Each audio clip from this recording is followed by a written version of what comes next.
Welcome to GrowthCap's Growth Investor Podcast, where we chat with CEOs, investors, and other key industry leaders to uncover insights and strategies for accelerating growth and succeeding in business. I'm your host, RJ Lumba, Managing Partner of GrowthCap. In this episode, we chat with Gabriel Dalporto, the CEO of Udacity, the market leader in digital talent transformation. Udacity works with the world's leading companies to teach labor forces critical tech skills through its powerful and flexible digital education platform. Gabe was previously at the helm of LendingTree, having led one of the biggest and most successful turnaround and growth stories of a public company in the past decade. He earned graduate and undergraduate degrees in nuclear engineering from MIT and the University of Florida, respectively. We hope you enjoy the show. Gabe, thank you so much for taking the time. It's a delight to chat with you today. What I thought I'd do to kick off is talk a little bit about ed tech and MOOCs. It's been some time since that topic has been pervasive and kind of high profile position in the news. For a while it was, I'd say, in the kind of early 2010s. Can you tell us a little bit macro what's happened over the last decade or so in this kind of segment of the tech economy? Yeah, it's a really great question. And Udacity was really a pioneer in the category. When Sebastian Thrun, our founder, put his Stanford AI course online and got 160,000 enrollees in the first week, it really inspired the imagination of the world. And the really crazy thing about that was 23,000 people graduated the full Stanford graduate level AI course. And the number one Stanford student scored number 413 in the class. And the giant epiphany there was you didn't have to be the best of the best student at the most elite university to do some really incredible things. Now, since then, the industry and the category has changed and evolved quite a bit. For many years, these companies were searching for a business model. Many of them were, including Udacity for a while, were totally free. When we decided, hey, we need to actually have a business model, I think everybody's like, wait, what do you mean? Why isn't this just free for everybody? So we've changed, and the category has changed quite a bit. The focus of the category has changed quite a bit. And with COVID shifting the world remote, COVID shifting learning from typically like in classroom, typically in enterprises, jamming 50 or 100 people into a conference room, like to teach something, that became impossible. And that really was a pivotal transition point for the category. Got it. I think one could see the massive potential of online education and education delivered in this format. But it seems like maybe there's been less buzz around the capital scene in terms of dollars going into the space. So there seems to be a little bit of a pause. I presume since you're highly effective and successful CEO, having turned around LendingTree, you're kind of infusing some of your expertise to help Udacity get to the next level. With that, I'd like to ask about your prior experience in LendingTree, how you were able to accomplish quite an amazing feat there. Yeah, LendingTree was a phenomenal experience for me. It was a phenomenal transformation of the company. I joined in 2011, and I think around May, I joined CMO. And the company at the time had some real assets, which, fundamentally a good product in a good category with tailwinds. People were moving in financial services to online to find their next mortgage or whatever loan product. People tend to value comparison shopping. So LendingTree is a financial services marketplace. It doesn't really originate loans, but it provides shopping for better rates on your loans. At the time, it was very mortgage focused, but it was struggling. And our competition was eating our lunch. We were losing a ton of money. We were about out of cash. And so I sat down with the CEO one day and we're just like, we have 3 months to turn this thing around. Otherwise, we're going to be out of cash. And it was like a dead sprint to get that company working in a very, very short period of time. And it was just getting our costs down, restructuring the company, shutting down some businesses, focusing on our core profitable business, which at the time was mortgage. And then at the same time, and I have to give credit to Doug, he supported me at every stage. But I said, Doug, I got to go hire the most expensive people you've ever hired in your life. And we're almost out of cash. And you've got to trust me. And he supported me. We brought in some great talent. And LendingTree is a marketing-driven company. 60 cents on every dollar gets spent on advertising. And we very quickly turned around those marketing programs with just better talent, better approach, super analytical approach to marketing. And I joined in April. Within a couple months, by September, we were cash flow positive. And then it was off the races. It went from like, how do we keep the same from going bankrupt to how do we become profitable to how do we actually accelerate growth. And so for the next year and a half, I really just focused on building out the marketing capabilities, growing faster and growing faster. Got promoted to president in, say, February of 2013. And I took that time to take a pause. And I said, from a strategy perspective, we are basically one category at the time where almost all of our revenue is mortgage. And mortgage is super interest rate dependent, and it wasn't something we could control. So when mortgage rates went up, we kind of got our teeth kicked in, and it's not in your control. So it's not a great place to be. And so me and our chief product officer ran a really quick couple month strategy project. And we said, well, we have a competitive advantage, which is our brand. People know us, they trust us, they will trust us with their financial solutions, but it's being really not leveraged because we're just one category. So we stood up a bunch, like 7 or 8 new categories, personal loans, credit cards, and other categories. And these categories, these other consumer lending categories exploded at 1,000% plus growth. And so over the next couple of years, we were able to triple mortgage revenue and also take it from 90% of revenue down to mid-20s because these other categories were so explosive. And then I got a call from Doug one day saying, hey, I'm firing my CFO. Do you want to be the CFO? I'm like, what? What are you talking about? Like, I'm a nuclear engineer by training, but I've been a CMO and more recently president, but I had no background as CFO, and this is a public company. He's like, look, I need someone who can drive the business from the finance seat and be a strategic CFO. I'm like, okay, I think I can do that. So I thought about what is it that I bring to the table? And I'm like, well, number one, we need to capitalize the business because we still hadn't taken any money. We had gone cash flow positive and started to build a bit of cash, but we needed more cash. And then we needed to really look into inorganic growth where 1 + 1 = 4.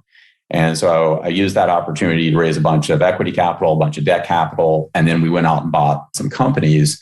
I bought 4 companies, all 4 of which were super accretive, but one of which was transformational. And so the net result of this is I played different roles at different times over a 7-year period. But we took the stock from $5 when I joined to $351 on the day I left, and the number 3 return on the NASDAQ over a 5-year period.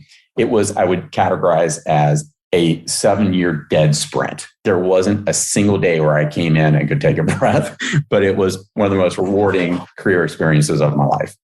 Yeah, I could see how anyone observing from the outside what happened, what you were able to do at LendingTree, would then try to recruit you to a company, regardless of whether or not it was struggling or if it was doing well. They would just want the explosive growth. Either way, what was it about Udacity that made you say, hey, I could probably play an important role here? Yeah, I had been thinking, I'd have a fair amount of personal success. And so I'd been spending a lot of my personal mind share thinking about how could I do something to give back to the world. And LendingTree has great products. You can save money on your loans. Like, that's awesome. But it's still, I was missing that personal connection to it. What can I give back to society and transform lives? And I kept thinking, where I grew up in West Virginia, the fact that the people I grew up around were some of the smartest people I've ever met.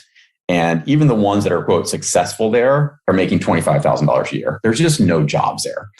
And the jobs of the past are gone. The jobs of the future are really kind of where economic opportunity was. So I was just thinking, how do I solve that? And I just kept coming back to we got to take this talent and harness it and train it and get it focused on the careers of the future.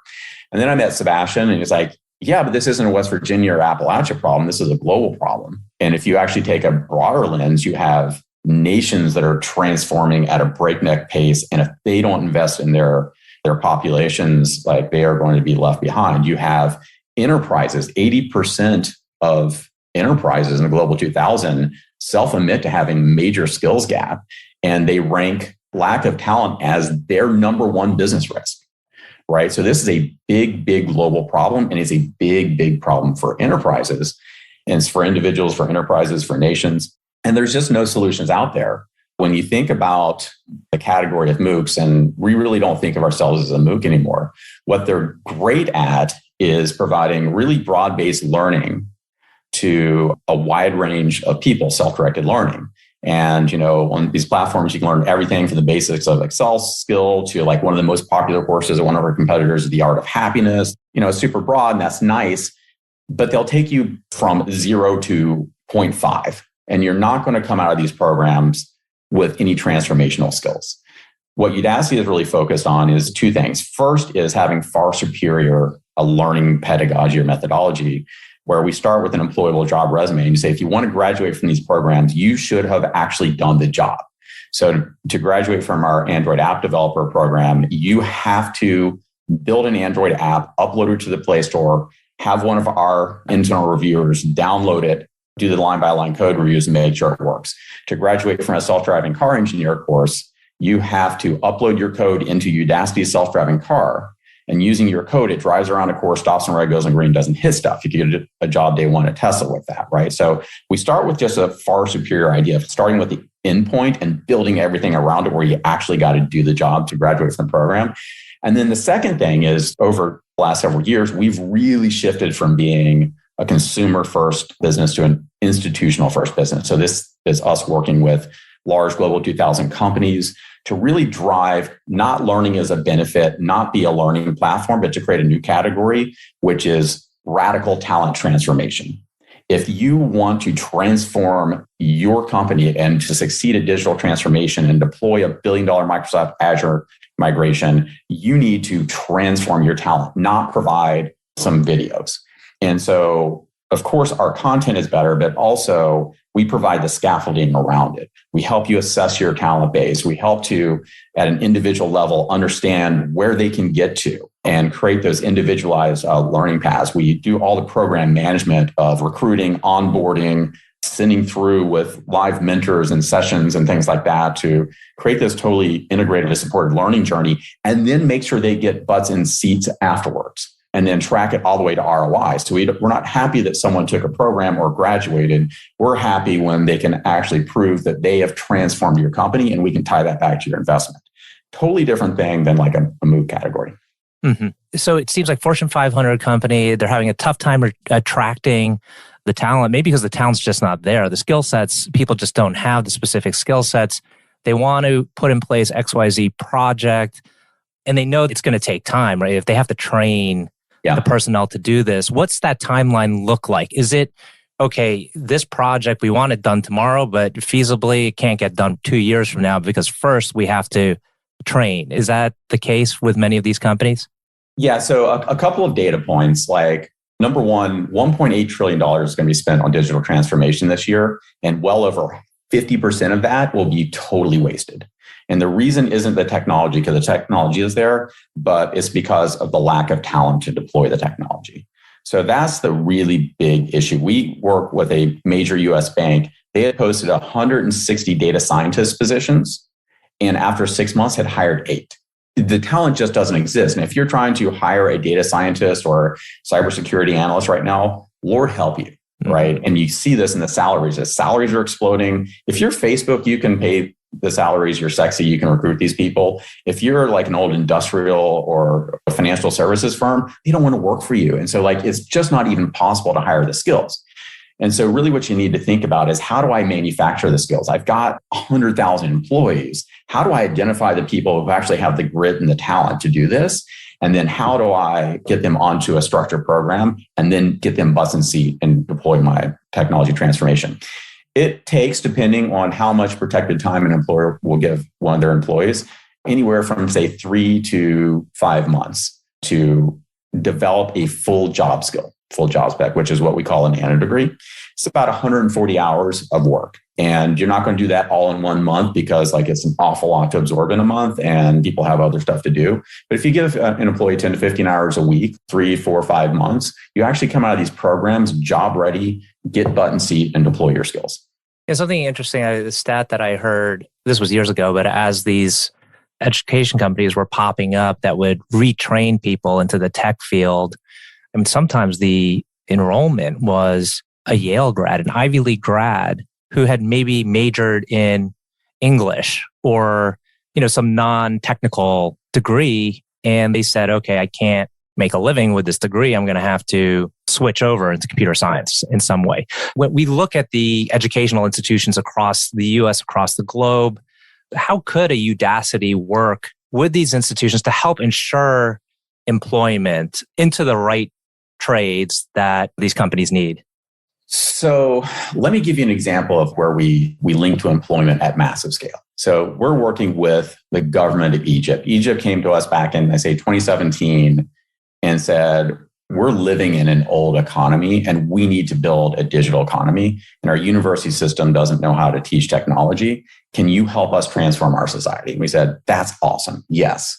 And so since then, we've given basic digital skills to hundreds of thousands of people. We have provided total talent transformation to tens of thousands of people per year. And what we're doing is we're training people in these digital skills and then linking them immediately to freelancing jobs. We're tying our compensation to directly measuring our graduates' impact on Egypt's GDP growth. Right. So think about that for a second. Mm-hmm. So we are training their society at scale, building up a digital workforce, linking them to jobs, and then measuring the output and putting our money where our mouth is. So that's one example. When we work with enterprises, which is our largest business, the great thing about an enterprise is you've got a bunch of talent there, you have open jobs, and you just need to connect the two, right? And so typically when people go through a program, they immediately go into that new role and they have that job sitting waiting for them. The data would show that just for someone coming through one of our programs, maybe outside the enterprise space, 70% of them wind up with a raise, a promotion, or some other positive career outcome. It is super impactful. We get graduation rates within enterprises, sometimes 100%, often, in kind of the 80% range. And that is completely different than what you're going to find on a typical learning platform, which frankly is going to give you like 5% to 10% even graduation rates, and they're not even going to have real skills. Everything we do is about getting people either internally moving into a new role and a new job, or externally linking them to real positive employment and career outcomes. God, is there some segment of your revenue model that's focused directly on I think I heard in one of your interviews that it's almost tougher to convince the individual to train themselves or upskill themselves versus having an employer or work with an employee to take that new training. But do you have a segment of your focus which is on the individual? And then if so, how does that individual finance themselves? There's two ways we address individuals. One is they can come to udacity.com, sign up for a program, and off they go. That's maybe like a third or a little bit less than a third of our business. The other way they can work with us is we work with global employers and companies to provide scholarships. So we work with nations to provide scholarships to their citizens. We work with large organizations, like we're working with 110, which is this amazing organization created to upskill and train 1 million people who represent as Black in future forward and employable skills who don't have a 4-year degree, and link them to 1 million jobs. And they're working with, I think, over 60 global 2000 companies now to provide access to jobs. And the person they have turned to first to actually provide this skilling and training is Udacity. And so that's an example where we can work with phenomenal organizations to provide access free of cost to often underrepresented groups, and then help them get true opportunity. Where if you think about a university today, if you're lucky, it's $100,000, but often it's $200,000 plus, right? It's 4 years out of your life. And if you're coming up in an economically disadvantaged area, that's just not an option. It's just not an option for you, right? Mm-hmm. You don't have that infrastructure. So what do? You probably have a life with a pretty mediocre career, and that gets passed down generation to generation. If you can provide access to those populations to something that is shorter in duration, has really high pay coming out, and they can get on a tech career path, that's generational transformation. Mm-hmm. So to answer your question, yes, we work with individuals either directly through people who can fund a nano degree, and they're not that expensive, but also with great organizations that are providing scholarships. You might have already considered this. There's an organization or a company called Climb Credit. It's a new type of financing, actually. They're going to be on our podcast maybe before this one gets released, but they provide some nice financing for folks that are trying to upskill and launch into a new career. Yeah, there's a category called income share agreements, and we're kind of mixed on this. I appreciate the fact that, you can take a program like a boot camp, for example, or something like that, which tend to be very expensive, right? So if you think about a boot camp, call that like $15,000 to $30,000. You can get almost the exact same outcome from Udacity for about roughly $1,000, right? So the income share agreements are typically aligned against the more expensive boot camps. And what they do is they say, great, it doesn't cost you anything to take this, but when you graduate and get placed, we're going to take 5%, 10% of your earnings to pay them. And that's fine, but you're still financing something quite expensive and you're going to have to pay it back one way or the other. So I'd rather just be direct with people. And we do some basic, really straightforward financing, but not kind of like obscure. I'm not totally against it. It's a little bit of it's a mixed bag. Yeah, it's for a different type of program. We're coming up on time here. I do like to ask a couple closing questions, if I may, and you've been very generous by spending your time with us. One is, can you tell us about a leader that you particularly admire? One that has maybe helped guide you, just keeping them in the back of your mind as you're making decisions, and in particular, tough decisions as you're analyzing problems. It could have been while you were at LendingTree. It could be now, but anyone who comes to mind that really has helped inspire you? Well, I don't know him, but Reed Hastings and his No Rules Rules book is phenomenal. When I read that, like a lot of the ideas and principles I kind of developed over my career crystallized and came together, which it was all about just really focusing on building a company of high talent individuals and getting out of their way and empowering them and getting rid of the bureaucracy and letting people run and make decisions and things like that. So really, really love the principles of that book and also just admire what he's done at Netflix. The other question I like to ask is if you could tell us about one of the most challenging times you faced during your career. I like to ask this question because typically when people answer it, they really kind of hone in on what it took to get through to the other side. And they look back on it and it's something they're somewhat proud of. Like I was able to kind of steer through that. And it was a kind of a reflective moment. I'd say the most challenging time of my career was probably stepping into Udacity. It was my first CEO role. So I had to really take a totally different view of the company and the role and how I could be most impactful. Like the funny thing is, as CEO, you don't actually do anything. It's all about making sure we have the right vision and strategy, we have the right team and everybody's aligned on the right goals. But I'm not running marketing campaigns. I'm not delivering customer service. And so it's just a different skill set. So I think that was a steep learning curve. At the same time, I had to learn a totally new industry and category. And to be honest with you, at the time, we didn't know if we were a consumer business or an institutional business, right? And at the time, majority of our revenue was actually in consumer, but we were getting all these enterprises coming to us saying, hey, like we have a really big problem and we need help. And we're trying to sort through that. And it's imperfect information, but you got to set a strategy because you don't have enough resources as a company to be great at consumer and great at enterprise and great at government, all these things. And so at the same time, I'm coming up to speed in an industry, I'm learning a new job. I had to pretty quickly make a decision and make a call on who are we and what are we? And so, same type of thing we went in and did a really quick strategy project and said, where really is the product market fit? Where can we have the biggest societal impact? And it became clear that working with institutions allowed us to scale much bigger, much faster, solve huge, painful problems. And we made the call. And it's clear now that was the right decision. At the time, it was not clear at all. So it was tough and it was messy. And I look back and I'm really proud of what we've done as a company since then, but certainly was not clear at the time. Well, Gabe, I want to thank you for taking the time. I know our audience will find this very insightful. Thank you. Thank you. I really appreciate the time today.